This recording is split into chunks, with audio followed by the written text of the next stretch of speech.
देखते हैं हुमायूं का मकबरा, जो दिल्ली में स्थित है, यमुना नदी के किनारे पर।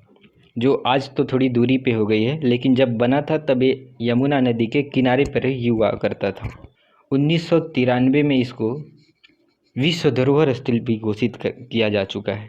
तो हुमायूं के मकबरे में क्या है, अगर जानना हो तो जान सकते हैं कि इसमें कई राजशाही लोगों की, हुमायूं के साथ ही इनके परिवार के अन्य राजशाही लोगों का भी इसमें मकबरा बना हुआ है, कब्रें हैं इनकी।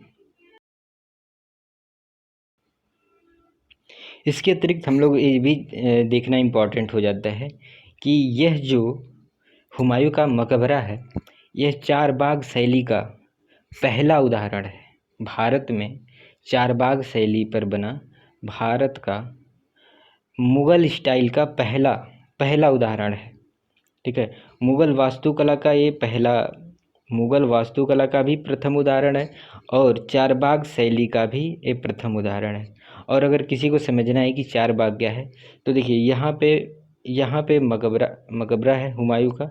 इसके अलावा एक यहाँ पे बाग है, एक यहाँ पे बाग है, एक यहाँ पे भी, और इसके चारों किनारों पे चार बाग है। तो इसी चार बाग स्टाइल का ये भारत का प्रथम मकबरा है।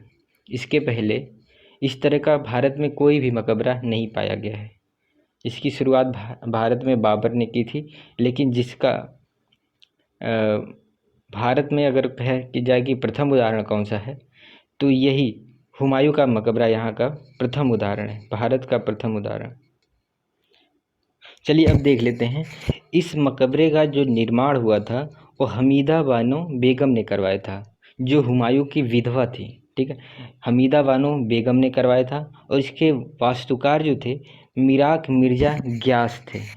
मिराक मिर्ज़ा ग्यास और इनके पिता मिलके ही इस वास्तु की रचना की थी।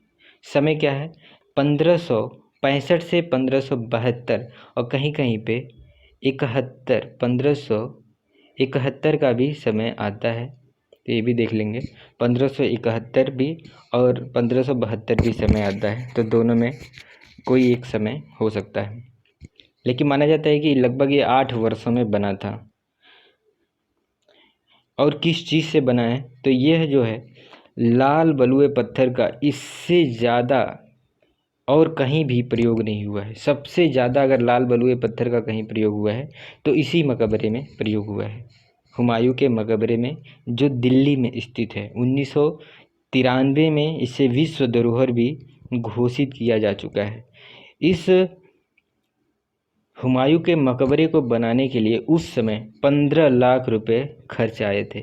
सोचिए, उस समय 15 लाख रुपए इसको बनाने में पूरा खर्च आया था। और इसको वास्तुकार जो थे, या फिर इसके डिज़ाइन बनाने वाले जो लोग थे, वो लोग अफ़गानिस्तान के हेरात शहर से विशेष रूप से उनको बुलाया गया था। ठीक है, हेरात शहर से, अफ़गानिस्तान के हेरात शहर से ये लोग स्पेशल आए थे भारत में, उनको बुलाया गया था। इसमें हुमायूं के कब्र के साथ ही साथ उनकी विधवा हमीदा बानो बेगम की भी कब्र है। इसके साथ ही साथ यहाँ शाहजहाँ के ज्येष्ठ पुत्र दारा शिकोह की भी कब्र है। और सबसे अधिक कहा जाए कि मुग़ल राजाओं या राजकुमारियों का कब्र कहाँ पे है, तो इसी हुमायूं के मकबरे में ही सर्वाधिक लोगों की कब्रें हैं।